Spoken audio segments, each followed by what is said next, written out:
our community, our hometown. This is Kearney Live on 102.7 FM, our hometown radio station. Kearney Live is presented by Kearney Trust, 310 West 92 Highway in Kearney, 816-628-6666. And now here's the hosts of Kearney Live, Mike Davis and Jim Dickerson.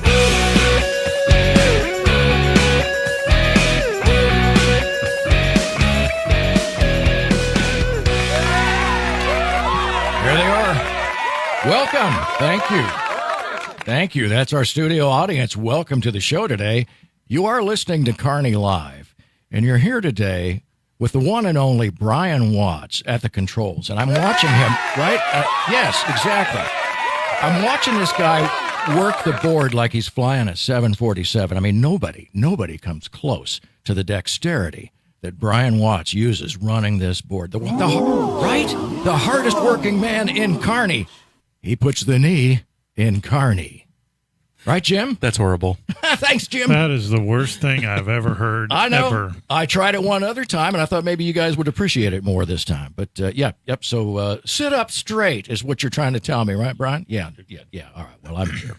And Jim Dickerson, my good friend and the co-host of this very program.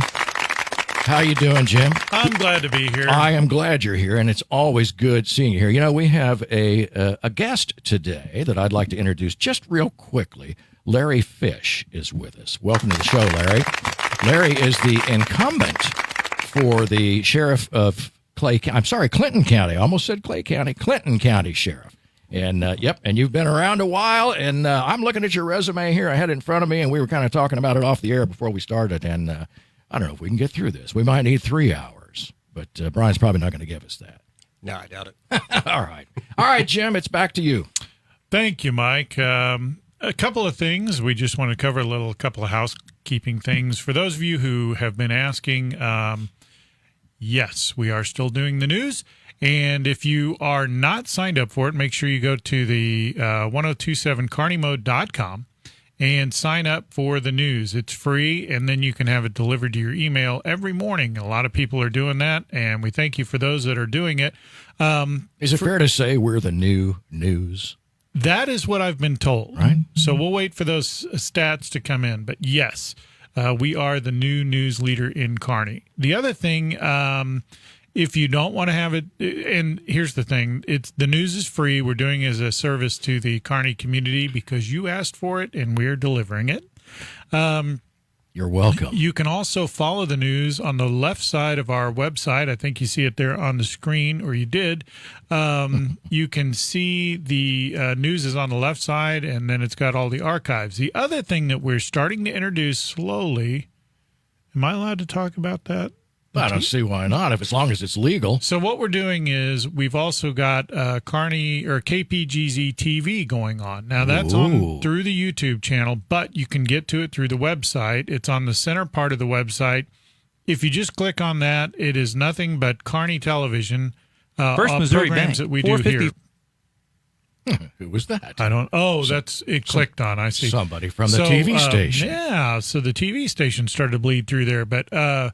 It's all Kearney programming, everything that we've done here. So you'll have a variety of things. You'll have Kearney Live. You'll have different music shows that we've done and all that sort of thing. And we're expanding that every day. So you have that available to you. And it's much like your normal television station. So if you click on it straight through the website, you'll just get whatever's programmed at that time. If you want to go back and watch a specific show or something like that, or a football game or whatever, football games aren't televised yet. But if you want to go watch one of the music shows or Kearney Live from a year ago or whatever, you can go to our YouTube channel.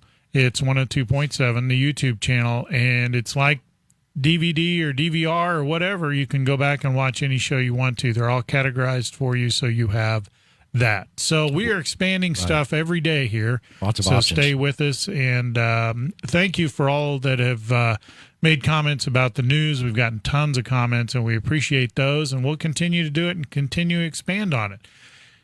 In other news, just real briefly, because I was going to bring it up, yeah, you can't see it, and I'm not going to stand up here, but you can see I have my Royals shirt on because I just wanted to say with Major League Baseball, I'm trying. I'm trying to do the work. But for those of you who've watched baseball, it's difficult. It's difficult in so many ways. It's not real. It's not real. And if I could have a moment, and Brian's going to look at me going, "Oh my!" He just rolled his eyes, Jim. But let me just. Be so brief. number one, on some of these games, the announcers aren't even at the stadium. They're in their house. One guy he sounded like he was in his bathroom. The crowd noise is piped in. So the guy catches the ball and you hear, "Oh." But the funny thing is, you look in the stands and there's nobody there. At least like in a studio audience on a TV show, when they do the fake applause and laughter and all that, you can't see that there's nobody there sometimes. So You mean like we do here? I don't know. but you can't see the seats and tell that nobody's in here. But I digress. You always do. Thank you. You've got, I don't want to get into the whole mask debate, but there's the center field camera guy who's like 50 yards away from anybody with a mask on, outdoors. One of those Lone Ranger masks, Jim? Is that what you mean? It might as well be. Oh, okay. It might as well be. So, but Who's the Lone Ranger? I tried to watch the Royals yesterday. 15-4. Oh, that's almost kind of right. And It's kind of a football score. We did not have the 15. No. So it might be. I'm trying. I'm going to try again today. The Royals are playing the Cardinals. Back to you, Mike. I know it's hard. It's hard being Jim. It's hard being a baseball fan. That's for sure. And I certainly hope that the NFL gets its act together before the first game. We're not having any preseason games. Listen. There is so much that could be done differently. We don't have time, but I think among others. I can guarantee you I cannot wait until we get our lives back. And the lingering effects of COVID-19, which, listen, I take the virus very seriously, but the lingering effects of this thing have got to stop. It is time we get our lives back. And that brings up one more thing. As of now, so, because a lot of people are asking about Bulldog football, because, the MIAA pushed their season back. Right. And limit it to seven games. Right. As of right now, we are full steam ahead for Kearney football as I sit here, unless somebody heard something this morning, and I'm getting a bunch of head shaking no. So good. And we're going to actually, I think we have a special report that's coming out tomorrow on football. Is that right? Yeah, we will. We're going to run over to the practice field tomorrow morning and shoot a little video, do a couple of interviews. I'm not quite sure how that's going to shake out. But at least we'll get an update. We'll be over we'll there. Know. Yeah, so, yes. We may talk to a coach or two and a player or two. And we'll have. Please let there be football. Please let there be football. Please Jackson, let there be football. Please Jackson let there be Ogden football. is our summer intern. Actually, our intern, and he could be an intern as long as he'd like. But he's a sports intern. And he's going to be over there with us, and then I believe he's going to be on camera. So we'll do that. We'll capture some video for you. And meantime, let's get this thing started. Larry, welcome to the show.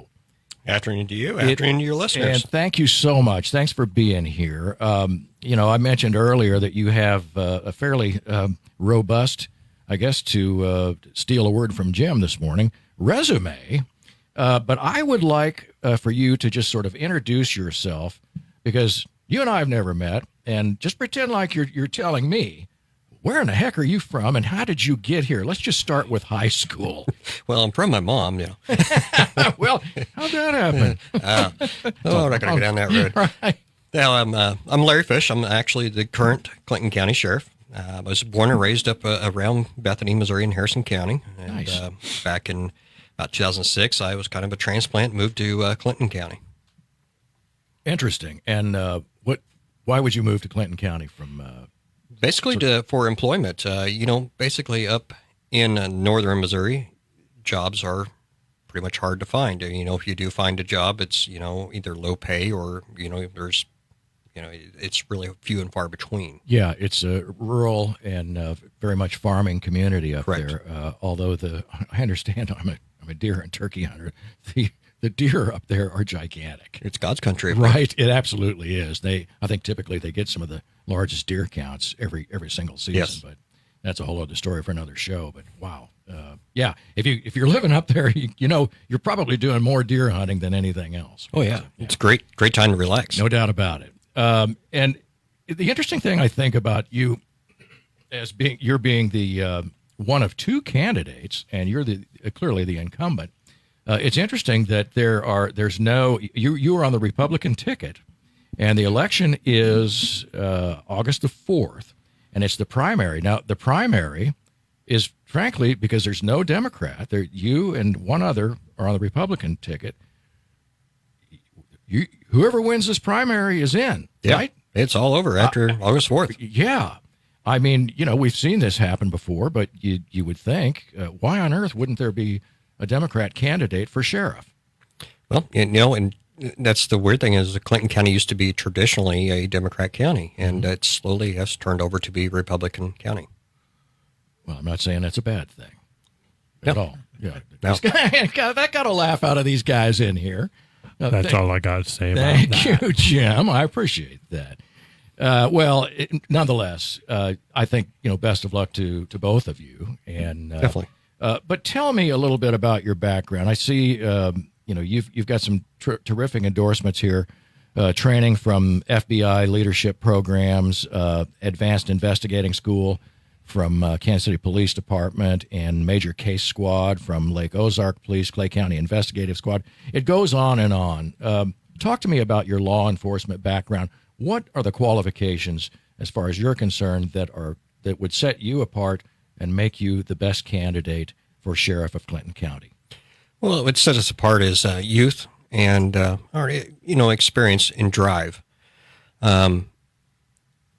Given the drive to get things done, drive to help the people in the county you are sworn to protect and to serve and protect their constitutional rights, and we've got to do the right thing, whether or not it's popular or not. You have to do the right thing. That's for the citizens, not for anybody else. You have to make sure at the end of the day you're doing what is right for your citizens and for your staff. Right. Some would ask let me just put it this way. There's I don't think it's a large faction. I think it's a small faction of anarchists that are ready to be rid of any local police forces and absolutely just do away with law enforcement. Now, I don't know, the last time I checked, laws are an important part of any civilized society. Yes. How on earth do you respond to people who believe, and I'm talking about people in major, in high levels of local governments who are thinking, yes, and in fact, entire city councils that are saying, yeah, we should defund our police department. How do you respond to that as a law enforcement professional? You're insane. Exactly. Yeah, I mean, there's no other way to say it. I don't sugarcoat things. I mean, they are insane. We need the law enforcement out there. We need especially if we get into rural counties, what law enforcement you have is very limited and very few and far between. So you need every law enforcement you can get.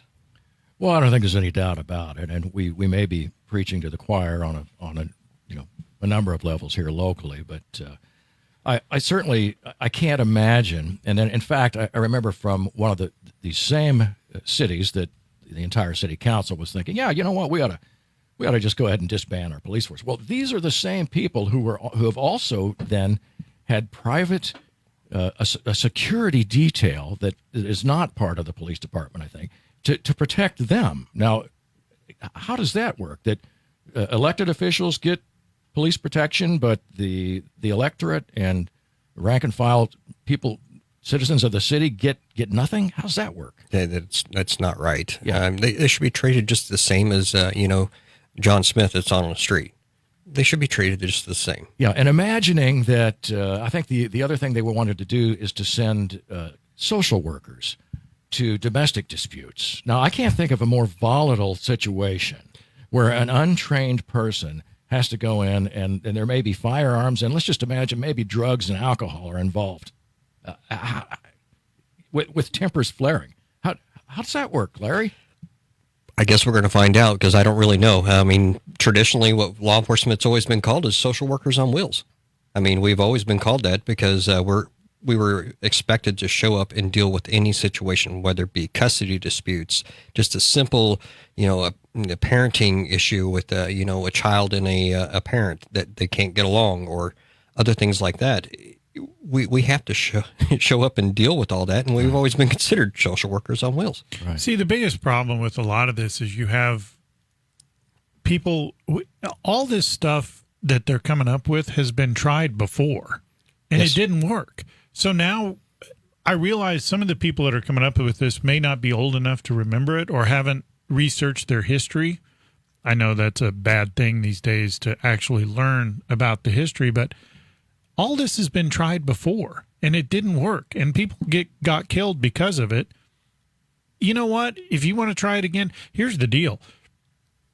If you want police officers to sit in the station, kind of like fire department people do, and wait for a call, they're probably pretty good with that. Just sit and wait. But it won't work. We've tried this before, and it didn't work. So I don't know. I just don't know. You're opening the door for the criminal element just to run free and play. Kind of like in, I don't know, Chicago or It's Minneapolis or whatever. Right. Mm-hmm. Or what's that other place, New York? Well, yes. Right. Well, so we got that off our chest. And not entirely. I think he's got some more he's holding back here. It's infuriating. It really is. And I think, I just can't imagine anybody with half a brain who, when there is a real emergency, the first thing you're thinking is call the police, call 911. We need help. And boom, there you are. Yep. And I can't imagine what I would do if I didn't have. And I can't imagine that anybody, again, any citizen out there who was in trouble. Well, can't imagine it. The biggest thing that causes the biggest issue here is, okay, let's defund our local police. Well, where does that responsibility fall onto next? It falls onto the local sheriff, or it falls onto the state police. Do they have the resources to handle all those extra calls? Do they have the manpower that's assigned to that area to handle all those extra calls? A lot of them no. Across the whole United States, it is a challenge to fill all the vacant positions in law enforcement. It was a challenge after Ferguson to get people in the academies. Academy numbers dropped more than half through the years. That is a challenge for all of law enforcement. Now you got this going on, and, we've actually had people that were interested in becoming, deputy sheriffs, and they were interested in starting in our jail and going through the academy.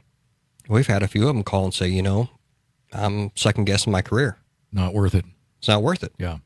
And we're even having seasoned officers that are looking to retire early or just get out of it altogether. I have one deputy right now that, the things that are going on, he's second-guessing even this career path. He's thinking of going to something else. No, it doesn't. It does not bode well for any civilized society, whether it's local, state, or national, to run off law enforcement. And, sooner or later, if the recruits aren't going through the academy, if people aren't deciding that this would be a viable career path for me, then what happens? How you start running out of police officers. Exactly, and I might get on my soapbox here a little bit Please if you guys do. don't mind. But for many of years here, the past 2 years, the Sheriff's Association has been very vocal and strong about bond reform that has come out from the Supreme Court of Missouri, and through that process of that bond form, we're seeing offenders not even, they'll get sentenced 5-10 years in prison, but they're only serving 1 month and they're out the doors. And they can go back and violate and repeatedly violate over again. And it takes everything in the world for them to finally get sent back to prison before they hold them. And they might serve 5 months in there from all those violations, and they're right back out the door again. Right. We're glorified conservation agents, feel like. It's catch and release. In the early 90s, 80s, catch and release is catching on was that slogan from the Missouri Conservation Department. Right. But that's what we feel like. Right. And we got to really demand for truth in sentencing for the victims of these crimes. We've got to get the justice system in order. If you're going to sentence somebody to jail, by golly, let's send them to jail. Let's do something with it, because they feel as soon as they commit that crime, they go to jail and they're released within 24, 48 hours because of the bond reform. The judges got to let them go. They feel like they can do anything.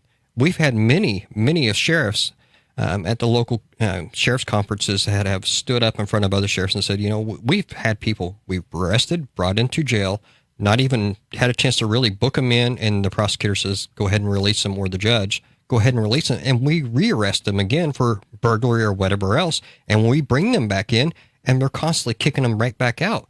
When are we going to stop? Right. And how does that fall onto law enforcement? Right. We're with Larry Fish today. He's Sheriff Larry Fish, and he's the incumbent sheriff of Clinton County. And we'll be right back. You're listening to Kearney Live. Stay with us.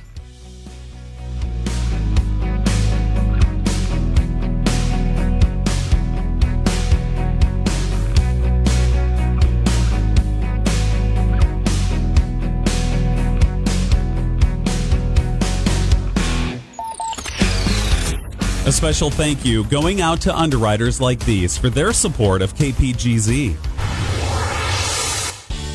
Simplify your banking, simplify your life. It's easy with Kearney Trust Company. The world has become fast-paced, and we understand that you are busy. That's why we offer a banking experience that's as simple and stress-free as can be. Kearney Trust goes beyond convenient locations and good customer care to offer banking services that make managing your finances quicker and easier than ever before. Online, bill pay, e-statements, and mobile banking are available to give you a positive banking experience so you can get back to your life and activities. Kearney Trust also provides capital to people and businesses so they can achieve their goals. Whether you know exactly what you want or just need someone to talk to about your dream, you can speak with them and work on that dream. You may just be getting off the ground or ready to move into your brick and mortar building. Kearney Trust will provide you and your business with the resources you need to succeed. Kearney Trust Company is your partner for success with 2 convenient locations in Kearney at 310 West 92 Highway and 701 Watson Drive in Price Chopper. The phone is 816-628-6666. Kearney Trust Company. Banking you can trust. Member FDIC.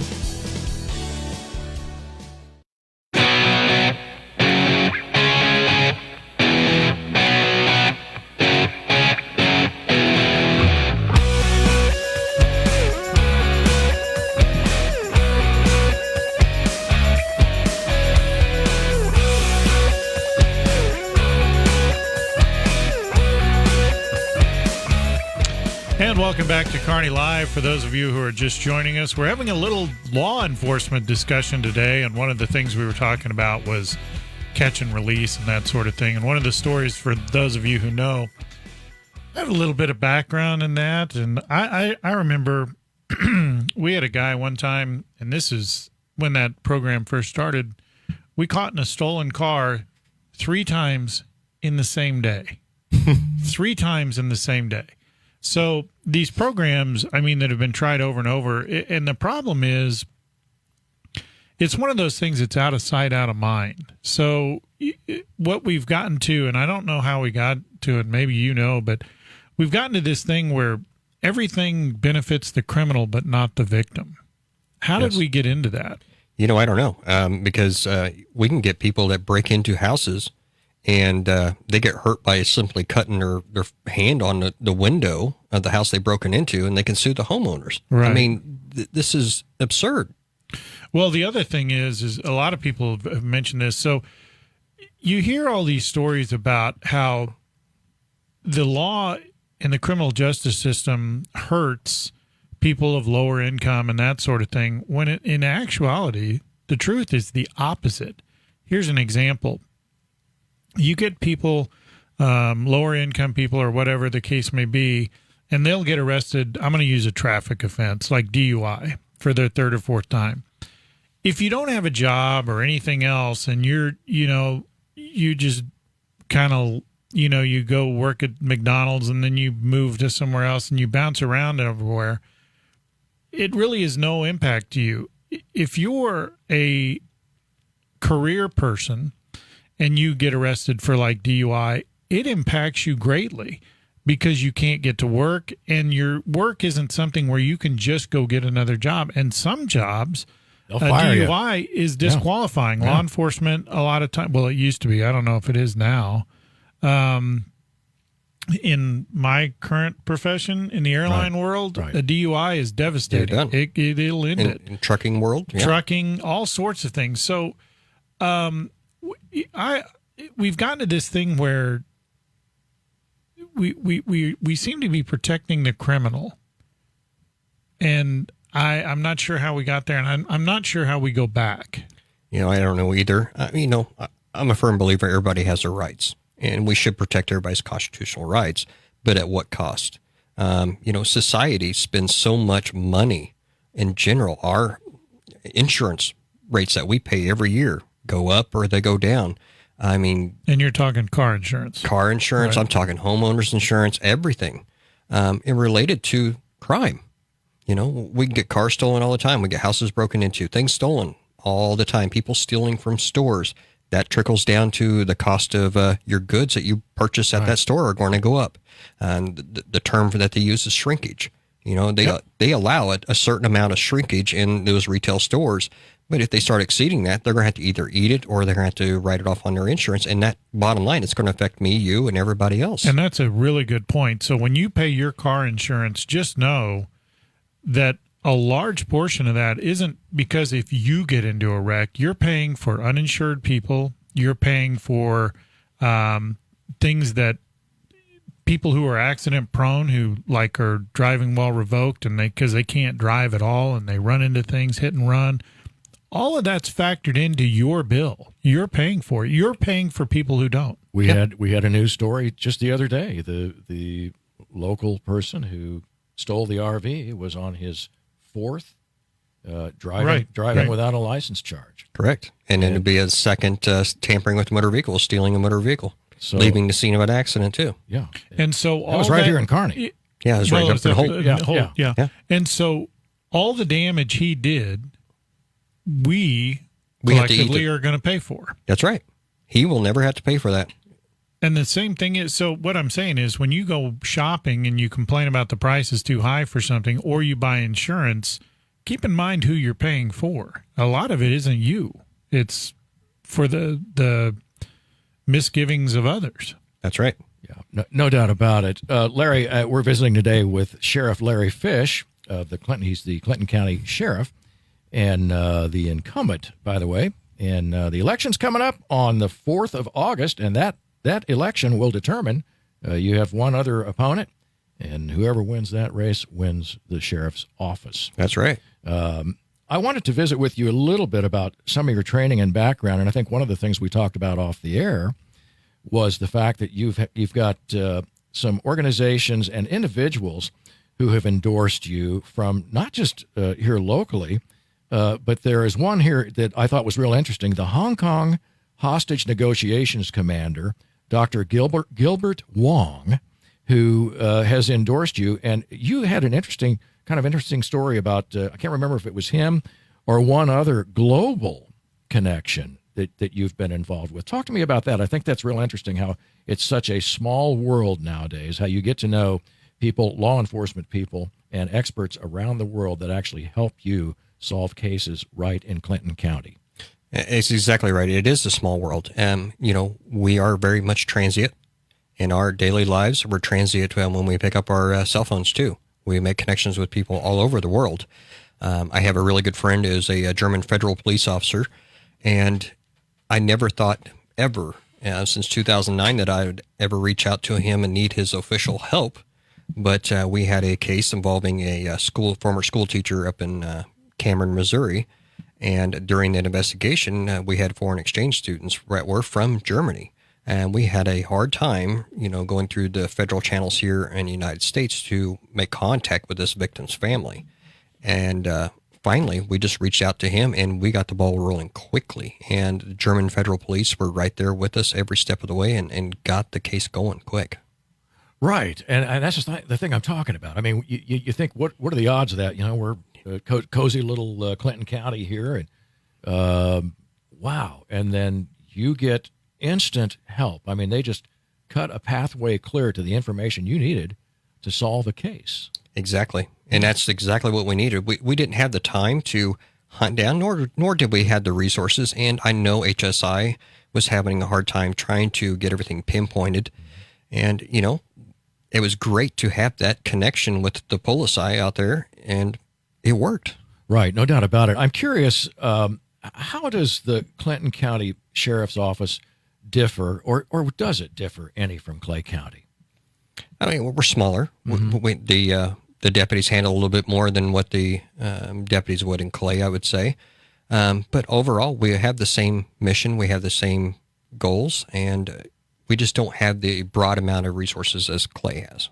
Yeah, and I'm curious too about the kind of the history of a sheriff's department versus local police departments. For those of us, myself included, that don't really quite understand, help me determine kind of what's the difference between a sheriff officer and a police officer. Sheriffs have a constitutional duty to provide, or actually it's statutory, that we got to quell riots, rouse, affrays, and other things like that. We also have to serve the courts. And that is our basic primary functions as a sheriff's office. Everything else on top of that is just kind of a luxury for the citizens. But that, by Missouri statute, is what we do. So we have to serve the courts by handling the inmates. We have to make sure we serve any of the papers for the courts. We have to bailiff for the courts and provide any security for the courts. That is the biggest priority we have. And then outside of that, just peace disturbance, other things. Right, and that's something that I guess started, as early as our Constitution then, right? Yes, and then, as early as the state was formed. Yes. So budget-wise, when you're dealing with budget cuts, and a lot of departments are, what's the first thing that gets, in a situation like yours, what's the first thing you have to start thinking about cutting back?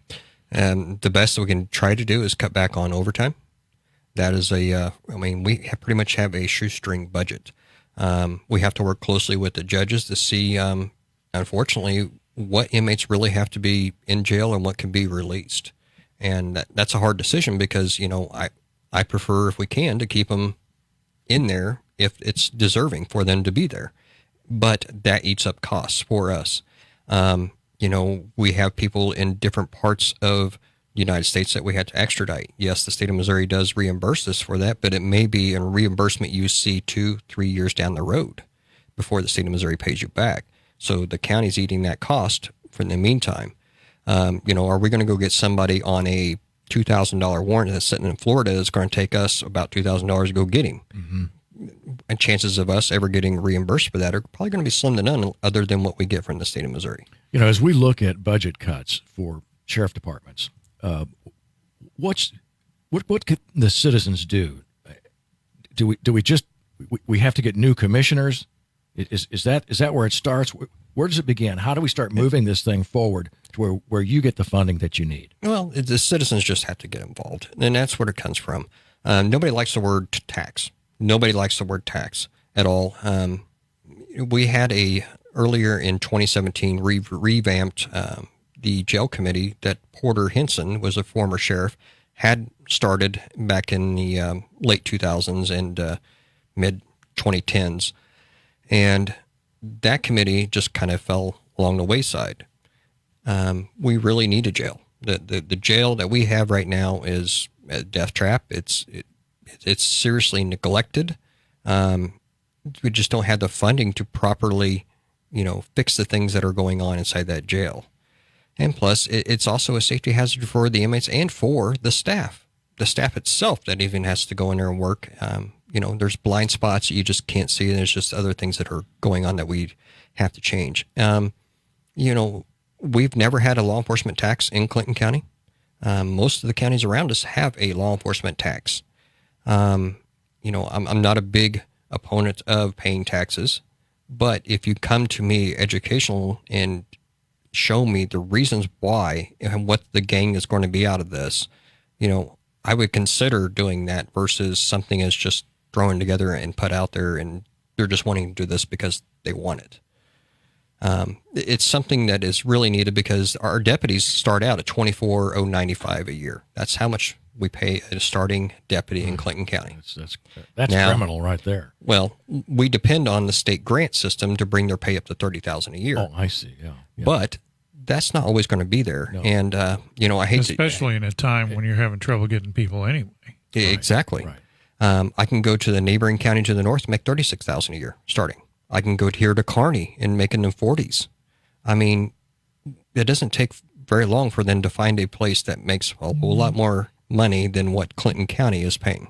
So let me ask you this. Has anyone, because I don't know, has anyone done an analysis of what the cost is to the taxpayers of leaving someone in jail who's supposed to be there, who was convicted and supposed to be there, as opposed to releasing that person and then the manpower and all the legal fees and everything that goes into somebody who gets released, put back, released, put back, released, put back. I mean, that cost adds up, and you have to put all the costs together. You have to put together law enforcement, legal, all the stuff that goes along with. Has anyone ever done an analysis like that? I believe Callaway County Sheriff Chisholm has actually done that because they've been having a really bad rash of catch and release over there. And he's been very vocal along our state leaders with everybody, even on the federal side, to try to change what we have going on. But he did an analysis. I don't have the figures with me, but I'd be glad to share them with you guys later on. Well, it just seems to me because so there's one cost that it blows it out of the water, and that is when and this is happening more and more, when you release somebody and they go out and kill somebody, that's a cost. You cannot put a price on that. That's right. And that keeps happening. And the problem is that people who release the criminals, there's no recourse to them. It's kind of like, whatever. But there has to be a point where you put an end to that. It has to stop. It has to. Well, and it's also demoralizing to your staff, to keep on releasing somebody. Well, why should we even bother now? Because now we're he's just going to get out in 48 hours. So why should we even bother? But they still do their job. Risk your life trying to rearrest the individual. Exactly. Yeah. When they just know they're just going to get kicked right back out. Right. Being the president of the Missouri Investigators Association, there's lots of investigators through the whole state of Missouri, either stateside, federal, private, all those. And that's the same thing they echo, and they have been for the past year. Our last conference, the last meetings we've had with them have said a lot of the detectives feel that way. Well, the problem is this, Mike, has been brewing for years, and there isn't anything that's going to fix it overnight. Right. But, I've always said, if you want to go to the very basic of use a traffic violation, because that way it's kind of generic and everybody understands it. When people are going down the street and the speed limit's 55 and you're driving down the interstate and people are passing you at 80, it's because the risk reward, the risk of getting caught and what you have to pay, I'll go 80, no big deal.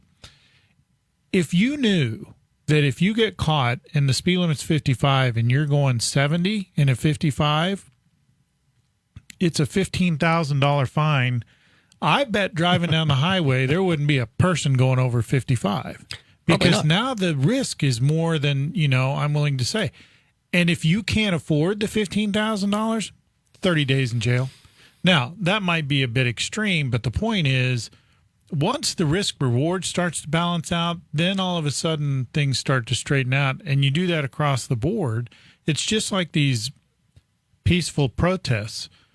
If you're going to kick everybody out, in other words, if there's no recourse for you destroying all that property, which, by the way, who's going to pay for that when it comes down to it? Insurance rates are going to skyrocket because we're going to end up having to pay for that somehow, probably.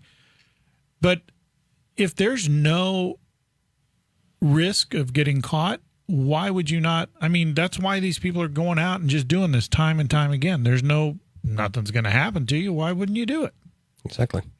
And if you're extremely desperate, a criminal that really doesn't care one way or the other, I don't know that it. I think it might perhaps look. We're talking about irrational people here, but I can't imagine that a sensible person. Let's just get away from the capital crimes for a moment. But I think, as Jim points out, it truly. I think there's a judicial factor, a judicial element to all of this. And when we come back, we're visiting today. We've got Larry Fish. He's the sheriff of Clinton County. Let's talk a little bit about what citizens can do as it relates to the judicial branch of our county and local government.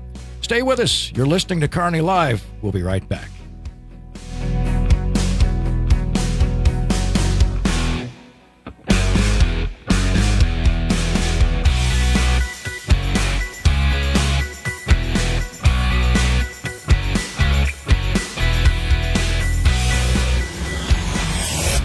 Corporate underwriters of KPGZ programming include these fine businesses.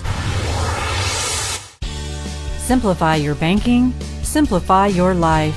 It's easy with Kearney Trust Company. The world has become fast-paced, and we understand that you are busy. That's why we offer a banking experience that's as simple and stress-free as can be. Kearney Trust goes beyond convenient locations and good customer care to offer banking services that make managing your finances quicker and easier than ever before. Online, bill pay, e-statements, and mobile banking are available to give you a positive banking experience so you can get back to your life and activities. Kearney Trust also provides capital to people and businesses so they can achieve their goals. Whether you know exactly what you want or just need someone to talk to about your dream, you can speak with them and work on that dream.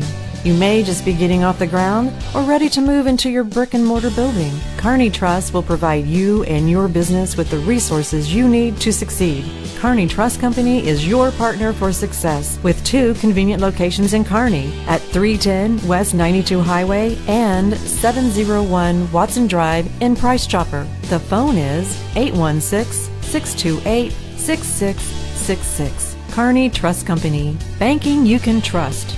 Member FDIC.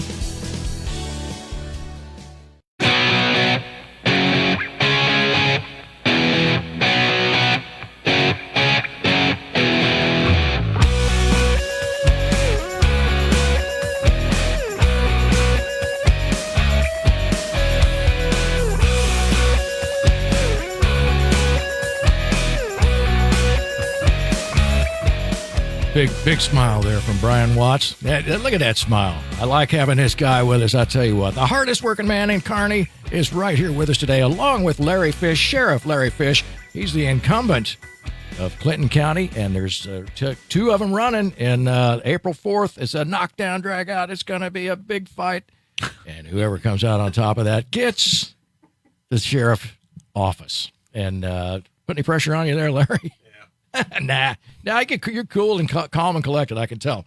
Let me ask you just one quick question about, as we were getting ready for break, we were talking about how we can kind of get citizens involved, and we talked about how the judicial branch is clearly, there's some responsibility, I think, as we look around the nation at judges and prosecutors that, all of these, look, some of the prosecutors are elected positions, so citizens can get involved there. Judges primarily, there are some elected judges, but there are also appointed judges. And I think what it does come down to, though, is when you go to the polls and you see these, there are ballot issues and there are judges and then there are prosecutors, I think every citizen needs to take a closer look at that ballot and not just sort of randomly go through there and start clicking boxes and start thinking about the policies and the decision-making behind those folks who are on the ballot. Am I wrong? Is that a good place to start? That is a very good place to start. And also, you reach out to your state representatives and senators. Yeah, no doubt about it. And when, as we were breaking, you had mentioned that you do, in fact, spend some time in Washington talking about our needs here locally and the needs of your department very specifically in Clinton County. Tell us about that. Yeah, I'm an alternate board member for the state of Missouri for Missouri Mid-State Organized Crime Information Center, which is based there in Springfield, but it encompasses all the states, basically all the way north Dakota, Kansas, Nebraska, South, North Dakota, Minnesota, Wisconsin, Illinois, Iowa, and here in Missouri. And we all have board members for that association. And we go out to D.C. every year. Typically, it's around February. We partner with the National Narcotics Officers Association, and we go and visit our lawmakers that are out in D.C. We visit with those in Congress, and we visit those in Senate side. And we kind of bring in what we see here locally that is affecting law enforcement, or the laws that they have just made the previous year and how that is affecting everybody. Is that a good idea? Is that a bad idea? They tried to get rid of the asset forfeiture funds and shrink those down where, if we had drug dealers that were out there doing different things and they had all those gangs, they bought all these cars and houses and stuff. Well, you can still seize them, but there was no local gang for that to help reimburse the local agencies for their investigative time. And they put a squash to all that. Well, that was one of the things we went out and fought against to try to get that reinstated, and we did. Right. In 2017, we actually, I believe for the first time in Clinton County, we actually had asset forfeiture money to come in because we seized drug dealers' vehicles and we sold them, and that money has helped us to get equipment and stuff that we need locally. That's the kind of thing I'm talking about. And makes a difference. I will say, when that program first started many, many, many years ago, it had an immediate impact, and it was a positive impact. You remember, I remember seeing state troopers driving around, and they would have it painted on the side of a car. A seized drug vehicle. So, yeah. But what you were doing is you were hitting them where it hurt, and you were taking things that you would normally have to pay money for, and essentially the drug dealers were funding your operation. But it had an immediate positive impact. Why we got away from that? Yeah, I don't know. It's crazy. I don't get it. Well, and a lot of the things through the investigations is, yes, you can file things locally with your local prosecutor, or you can go directly. One of the powers of the sheriff is they don't have to file things locally with a local prosecutor. We can go file things directly with the Missouri Attorney General's office, and we can get things done that way. But if you have a case that can be filed locally or federally, we try to file them federally because we know when they get that federal sentence, they're going to be stuck there for a while. If they're going to get sentenced to 10 years, they're probably most likely 90% of their or 95% of their sentence is going to be served there, and not the early release. Well, and that's so there is a lot of confusion going on right now with this federal program that's going on. I think they're calling it Operation Legend, which, if I'm not mistaken, is based off of Kansas City. It's based off that kid's name was Legend. Yes. They've started spelling it different, but it's based out of Kansas City. And what people don't seem to understand is they think it's just a bunch of federal people coming in and taking over the whole thing, and that's not the way it works. A lot of it has to do with the federal people that are working in the program. They're already here. They work here. They've worked here all along. They're part of the federal people that work here all along.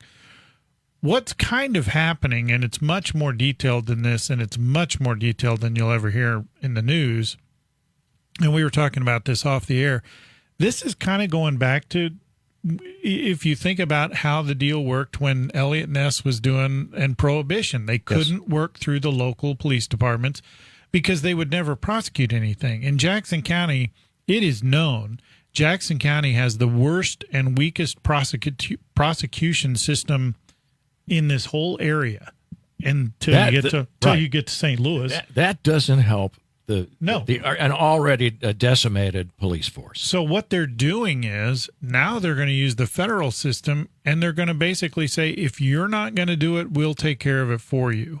Now, granted, everybody's all up in arms because they want to make you think that, like, what do they call them, stormtroopers? has nothing to do with it. That's not the way this system works. And the thing of it is that I find most amusing is this is Operation Legend.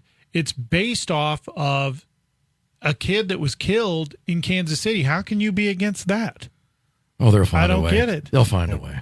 Yeah, it's irrational. And we try to... but go ahead. Yeah, you were going to... Well, I was going to base off of that, Operation Legend. There's also another one they're calling compassionate releases right now for everybody's got COVID-19 that's going around in the local jails, the prison systems and stuff. Put on a mask. That ought to take care of it. Well, yeah, maybe. I don't know. But, here just recently, you guys, everybody saw this on the news, Robert Courtney, the pharmacist. Right. He was scheduled to be released into Clinton County.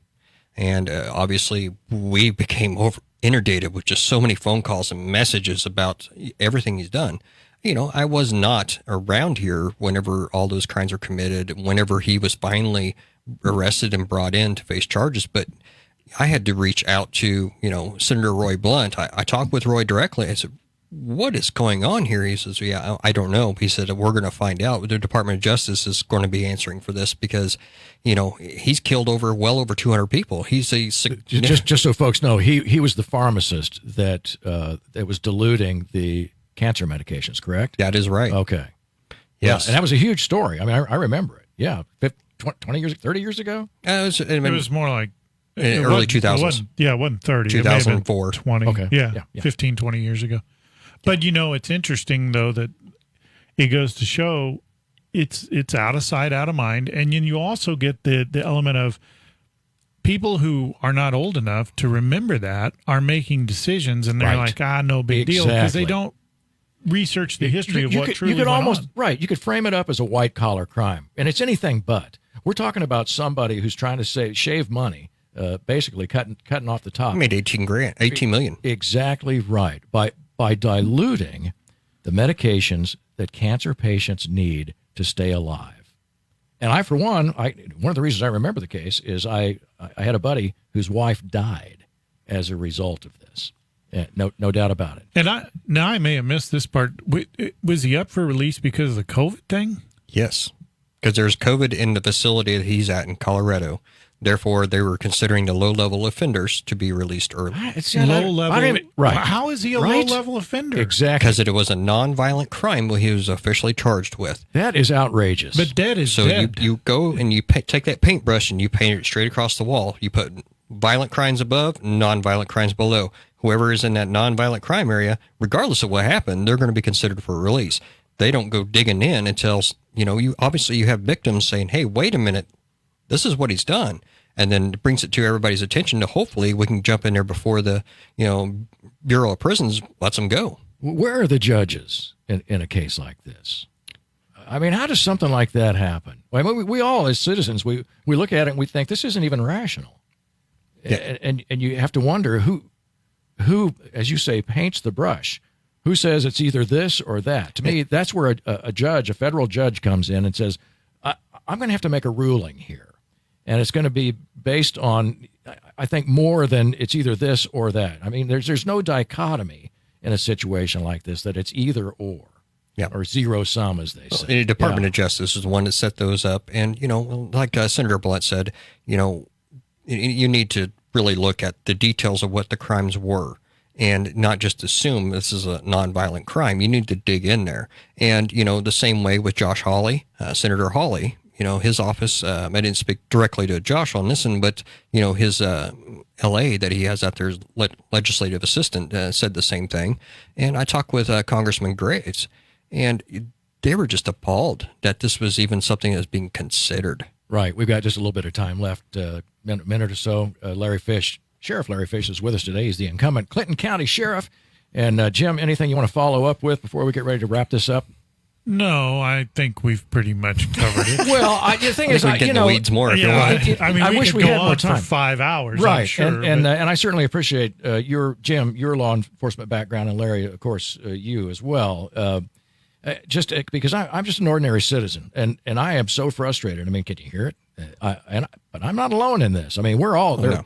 There are Americans across this nation who are seeing these things happen. They're waking up right in front of us. And I mean, releasing prisoners because of COVID and then forcing the rest of us citizens to wear masks at every turn makes absolutely no sense to me. Right, Jim? Well, not if you're the mayor of Kansas City. Well, You apparently can just wear a mask when you feel it appropriate. that's the way it works. And so That's all I have to say smarten about up, that. people. Ouch. Yeah. Let's get wise to this.